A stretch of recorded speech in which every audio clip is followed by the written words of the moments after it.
Hej och välkomna till ännu en lektion där jag ska förklara grammatikens mysterium. Idag ska jag prata om tema. Väldigt många som ska lära sig verb lär sig tema. Man lär sig att säga skriva, skriver, skrev och skrivit. Men varför? När jag gick i skolan så lärde jag mig tema på engelska verb. Jag lärde mig att säga go, went, gone. Men jag hade ingen aning om varför. Vi kunde ha prov på alla oregelbundna verb på temat. Och jag lärde mig att säga alltihopa, men varför? När jag började läsa mera grammatik så förstod jag varför. Och det hade blivit så otroligt mycket enklare i skolan om jag hade vetat just det här som jag ska förklara för er den här lektionen. Det finns nämligen ett system varför man ska lära sig de här. Och det är precis som att om vi vet varför så behöver hjärnan ett system för att vi ska lära oss snabbare och för att vi ska förstå snabbare och förstå varför. När ni skriver i kommentarerna här nere vad ni vill att jag ska prata om så får jag många frågor om verb. Och det här kan vara en hjälp till varför det heter så, varför man har de olika tempusen, när man ska använda dem och hur det kan bli lättare för just dig, just er. Så idag ska jag gå igenom tema på verb och jag kommer att använda mig utav bli och skriva. Sen tänkte jag ge er i uppgift att hjälpa mig med meningar med ge. Men det kommer lite längre fram. Tema på verb. De svenska verben kan ha 4 former. Man säger bli, blir, blev, blivit. Första formen, bli, är infinitiv grundform. Och den kan man faktiskt använda på 4 olika sätt som jag ska ta upp just nu. Nu kommer ett krångligt ord som ni egentligen inte behöver kunna.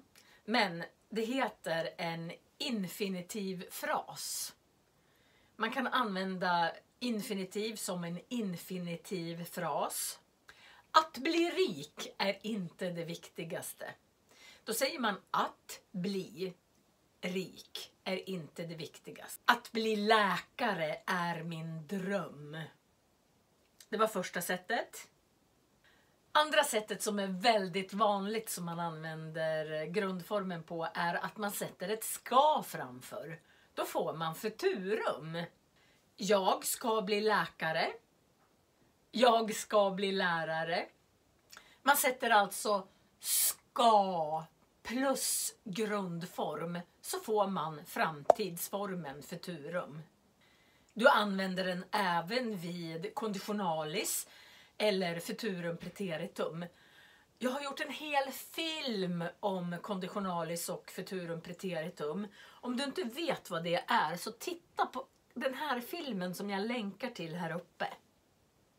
Då använder du alltså skulle plus grundform.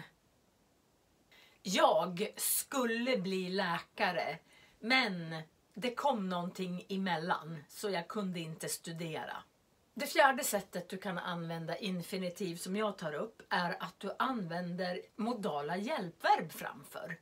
Vilja och kunna. Jag kan bli sjuk. Då säger man alltså kan plus bli som står i grundform. Jag kan bli sjuk. Jag vill inte bli sjuk. Så kan och vill är modala hjälpverb som det kommer en grundform efter. Nu kommer vi till den andra formen. Bli, blir. Det är nutid.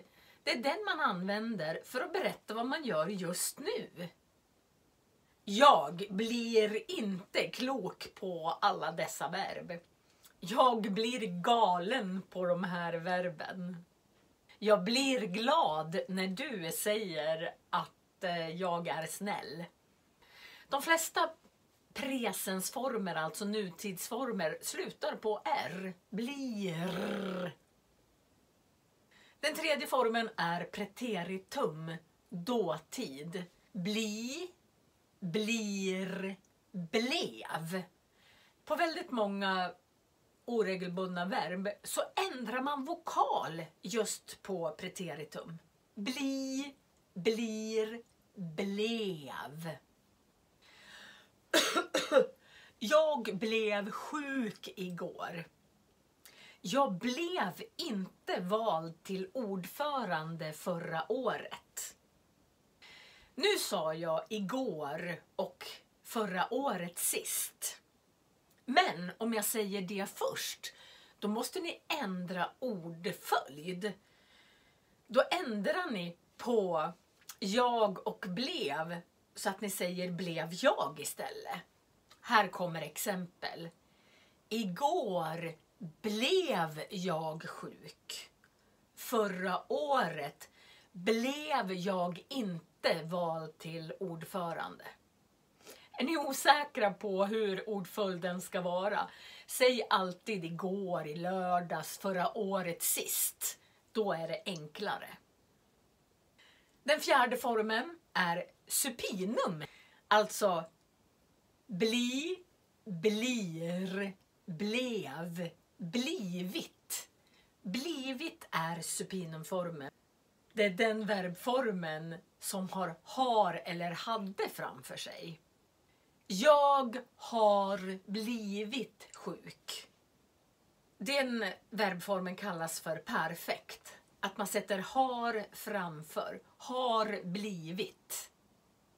Jag har blivit rik. Jag har blivit sjuk.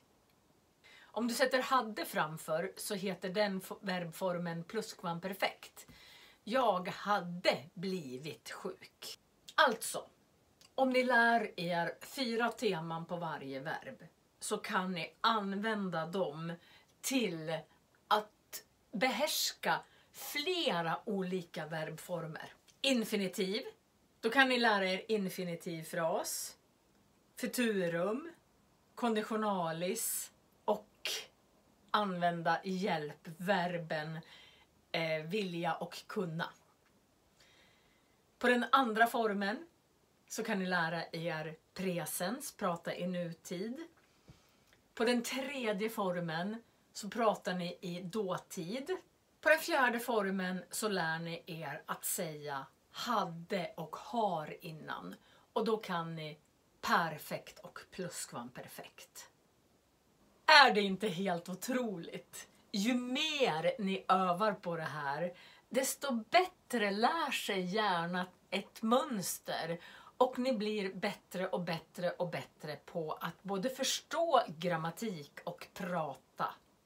Vi tar ett oregelbundet verb till. Ett ganska vanligt verb. Skriva. Skriva. Skriver. Skrev. Skrivit. Jag tar upp några exempel. Grundform infinitiv. Skriva. Första formen infinitivfras. Att skriva är det roligaste jag vet. Andra formen futurum. Där man använder infinitiv. Jag ska skriva ett brev till farmor. Då blir hon glad. Jag skulle skriva en bok om jag hade tid. Lisa kan skriva nu. Hon har lärt sig. Pelle vill skriva, men han kan inte än. Presens, nutid. Andra formen. Vad gör du? Jag skriver ett brev till farmor. Jag skriver en uppsats. Tredje formen, preteritum, skrev. Jag skrev klart min uppsats igår. Farmor skrev ett brev till mig. Jag skrev på papperen till huset igår. Den fjärde formen, supinum, skrivit. Jag har skrivit 8 böcker i franska. Jag har skrivit klart brevet till farmor. Det här var exempel på perfekt. Nu hoppar vi till plusskvamperfekt. Han hade inte skrivit klart boken. Jag hade inte skrivit klart brevet till farmor. Var det här till någon hjälp? Att lära sig de 4 temaformerna, kan det hjälpa er att prata och skriva bättre? Nu tänkte jag att ni ska hjälpa varandra och testa att skriva olika meningar med det här verbet. Ge, ger, gav. Och varför säger man gav där? Jo, därför att A är en hård vokal.